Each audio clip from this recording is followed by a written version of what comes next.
युद्ध या भू राजनीतिक तनाव के समय शेयर बाजार में उतार चढ़ाव बढ़ जाता है। ऐसे माहौल में निवेशक आमतौर पर उन कंपनियों की तरफ रुख करते हैं जिनका बिजनेस हर हाल में चलता रहता है। इन्हें ही डिफेंस स्टॉक्स कहा जाता है। आमतौर पर यूटिलिटी, एफएमसीजी, हेल्थ केयर और जरूरी सेवाओं से जुड़ी कंपनियां इस श्रेणी में आती हैं। इन सेक्टरों की कंपनियां ऐसे प्रोडक्ट और सर्विसेज देती हैं जिनकी मांग आर्थिक हालात खराब होने पर भी बनी रहती है। पश्चिमी एशिया में चल रहे युद्ध के असर से सेंसेक्स में करीब 6000 अंक यानी लगभग 7.5% की गिरावट देखने को मिली है। हालांकि इस दौरान कुछ स्टॉक ऐसे भी हैं जिन्होंने मजबूती दिखाई है और कुछ में तेजी भी दर्ज की गई है। कोल इंडिया देश की सबसे बड़ी कोयला खनन और उत्पादन कंपनी है। देश के कुल कोयला उत्पादन में इसकी हिस्सेदारी 80% से ज्यादा है। पश्चिम एशिया में युद्ध शुरू होने के बाद कोल इंडिया के शेयर में मजबूती देखने को मिली है।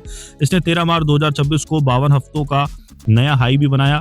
मजबूत डिविडेंड और गर्मी के मौसम में कोयले की बढ़ती मांग भी शेयरों को सपोर्ट दे रही है। आगे की रणनीति के तहत कंपनी वित्त वर्ष 2035 तक 1.23 अरब टन उत्पादन का लक्ष्य रखती है। वित्त वर्ष 2025 से हर साल करीब 8% ग्रोथ का अनुमान है। साथ ही कंपनी रिन्यूएबल एनर्जी में भी तेजी से निवेश कर रही है। वित्त वर्ष 2028 तक 3000 मेगावाट सोलर क्षमता स्थापित करने का लक्ष्य है। मजगांव डॉक शिपबिल्डर्स ने भारतीय नौसेना के लिए कई विध्वंसक जहाज और पारंपरिक पनडुब्बियां बनाई है। इसकी इंफ्रास्ट्रक्चर क्षमता इतनी है कि ये एक साथ 11 पनडुब्बियां और 10 युद्धपोत बना सकती है। भू राजनीतिक संकट के समय डिफेंस कंपनियों को भी डिफेंसिव स्टॉक्स की तरह देखा जाने लगता है, क्योंकि ऐसे समय में सरकारें रक्षा खर्च बढ़ा सकती है। वित्त वर्ष 2026 की तीसरी तिमाही में कंपनी का रेवेन्यू 36,011 मिलियन रुपए रहा, जो पिछले साल की तुलना में ज्यादा है। नेट प्रॉफिट बढ़कर 8,371 मिलियन रुपए हो गया। कंपनी के पास दिसंबर 2025 तक करीब 237.58 अरब रुपए का ऑर्डर बुक था, जिसमें कई बड़े रक्षा प्रोजेक्ट शामिल है। सन फार्मा भारत की सबसे बड़ी फार्मा कंपनी है और दुनिया की प्रमुख जेनरिक दवा निर्माताओं में शामिल है। कंपनी 80 से ज्यादा देशों में कारोबार करती है। अमेरिका के जेनरिक दवा बाजार में भी मजबूत मौजूदगी रखती है।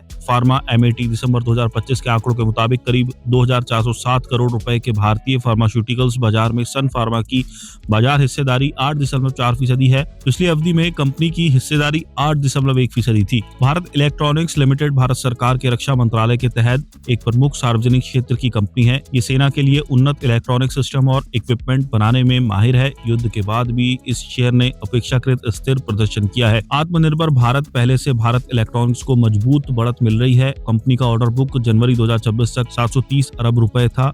इससे भविष्य की ग्रोथ की अच्छी संभावना दिखती है। साथ ही कंपनी स्पेस और स्मार्ट सिटी जैसे सिविल सेक्टर में भी विस्तार कर रही है और अपने कुल कारोबार में एक्सपोर्ट की हिस्सेदारी 10% तक ले जाने की लक्ष्य रखती है। अरोबिंदो फार्मा एक बड़ी भारतीय मल्टीनेशनल फार्मा कंपनी है जो जेनरिक दवाओं और फार्मा उत्पादों का निर्माण और मार्केटिंग करती है। आगे की योजना के तहत अरोबिंदो फार्मा ने हाल ही में आंध्र प्रदेश के काकीनाडा में अपनी प्रमुख पेनिसिलिन जी मैन्युफैक्चरिंग सुविधा शुरू की।